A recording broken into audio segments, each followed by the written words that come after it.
இனிய தமிழ் வணக்கம், வெல்க தமிழ். இனிய தமிழ் வணக்கம், வெல்க தமிழ். எல்லாரும் வீட்டு பாடம் எழுதியாச்சா? எழுதியாச்சு டீச்சர். நேத்து வீட்டு பாடம் என்ன கொடுத்தேன்? மேலகரம் சொற்கள் 150 எழுதி வந்துள்ளேன் டீச்சர். அப்படியா? நீ எத்தனை எழுதிருக்க மேலகரம் சொற்கள்? 150 எழுதி வந்துள்ளேன் டீச்சர். நீங்க சிறப்பு. சரி, அது மட்டும் அல்ல டீச்சர், பொதுநகர சொற்கள் நான் 101 எழுதி வந்துள்ளேன் டீச்சர். 101 பொதுநகர சொற்கள் எழுதிருக்கீங்களா? சிறப்பு. தமிழ் எழுத்துக்களில் லகரம் 3 வகையாக உள்ளது.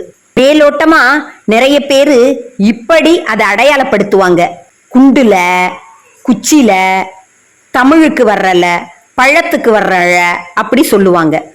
ஆனா எப்படி எழுதும்போது நாம் வேறுபடுத்துகின்றோமோ அதை போல உச்சரிக்கும் பொழுதும் இந்த 3 லகரத்தையும் நாம் வேறுபடுத்தலாம். எப்படி? ல மேலகரம், மேல முடிகிறதுனால நாம் இந்த லகரத்தை எழுதும் பொழுது மேல முடிகிறதுனால மேலகரம் அப்படின்னு நினைவு வச்சுக்கலாம்.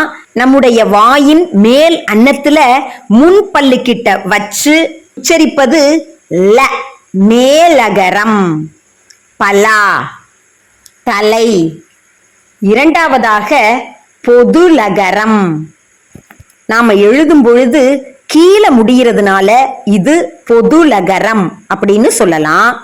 பள்ளிக்கூடம் அனைவருக்கும் பொது.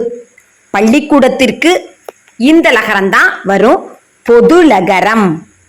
நம்முடைய வாயின் மேல் அன்னத்துல நமது நாக்கை நடுவில் வைத்து உச்சரிப்பது பொதுலகரம். பள்ளிக்கூடம். பள்ளம். அடுத்து சிறப்பு ழகரம். தமிழ். நம்முடைய தாய்மொழியாகிய தமிழுக்கு வர்றதுனால சிறப்பு ழகரம் அப்படின்னு நாம நினைவுல வச்சுக்கலாம். இந்த சிறப்பு ழகரத்தை உச்சரிக்கும் பொழுது நம்முடைய வாயின் மேல் அன்னத்துல உள்ள நல்லா நாக்க மடக்கி சொல்வது ழ சிறப்பு ழகரம். ழ சிறப்பு ழகரம். பழம் வாழைப்பழம். பழி மொழி. அடுத்து நகரம் 3 விதமாக இருக்கின்றது. 3 சுழின, 2 சுழின இப்படியெல்லாம் சொல்வதுண்டு. ஆனா அப்படியெல்லாம் நாம் உச்சரிக்க கூடாது. உயிர்மை எழுத்துக்களான காஞ்சால டேக்கப்புறம் வர்றன தன்னகரம், தேக்கப்புறம் வர்றன தன்னகரம், ரேக்கப்புறம் வர்றன ரன்னகரம். நண்டு. இதுல எந்த நகரம் வருது? தன்னகரம். மண். இதுல எந்த நகரம் வருது? தன்னகரம். நகரம். எந்த நகரம் வருது? தன்னகரம். நிலா. இதுல எந்த நகரம் வருது? தன்னகரம். நன்றி. இதுல எந்த நகரம் வருது? ரன்னகரம். மென்மை. இதுல எந்த நகரம் வருது? ரன்னகரம். சினம். இதுல எந்த நகரம் வருது? ரன்னகரம். இனியா. இதுல எந்த நகரம் வருது? ரன்னகரம். காண்போம். தன்னகரம். நதி. தன்னகரம். மின்னஞ்சல். ரன்னகரம். இதே மாதிரி ர அதுலயும் வித்தியாசம் இருக்குது. சின்ன ர பெரிய ர அப்படித்தான் வேறுபடுத்துவாங்க. ஆனா அப்படி நாம் வேறுபடுத்த கூடாது. ர இடையினர. தரம் வரம் இதெல்லாம் இடையினர. ர கொஞ்சம் வன்மையா ஒலிக்கணும். இந்த ர வல்லினர. வன்மையா ஒலிக்கிறதுனால அது வல்லினர. பன்றி. நன்றி. கன்று. சொற்கள். வன்மையாக ஒலிப்பதால் வல்லினர. வன்மையாகவும் இல்லாமல் மென்மையாகவும் இல்லாமல் இடைப்பட்டு ஒலிப்பதால் இது இடையினர. ராகம். இடைப்பட்டு ஒலிக்கின்றர இடையினர, வன்மையாக ஒலிக்கின்றர வல்லினர. இதுக்கு நாங்க சிறுவயதா இருக்கும் பொழுது எங்களுடைய ஆசிரியர் பெருமக்கள் விளையாட்டாக இந்த பாடலை சொல்லித் தருவார்கள்.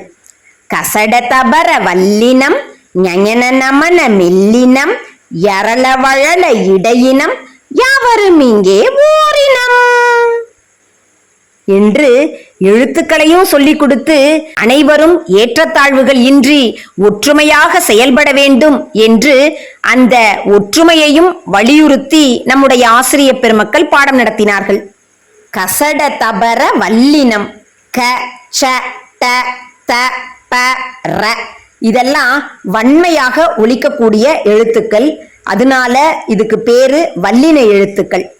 கசட தபர வல்லினம் ஞஞன நமன மெல்லினம் ஞ ஞ ந ந ம ந இதெல்லாம் மென்மையா ஒலிக்கிறதுனால இவை மெல்லின எழுத்துகள்.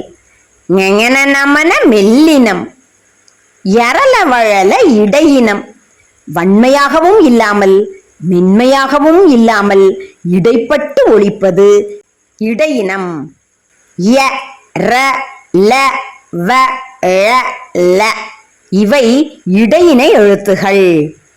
கசட தபர வல்லினம் ஞஞன நமன மெல்லினம் யரள வழல இடையினம் யாவரும் இங்கே ஓரினம். கலைமகள் எத்தனை எழுதிருக்கீங்க? பொதுநகர் சொற்கள் 101 டீச்சர்.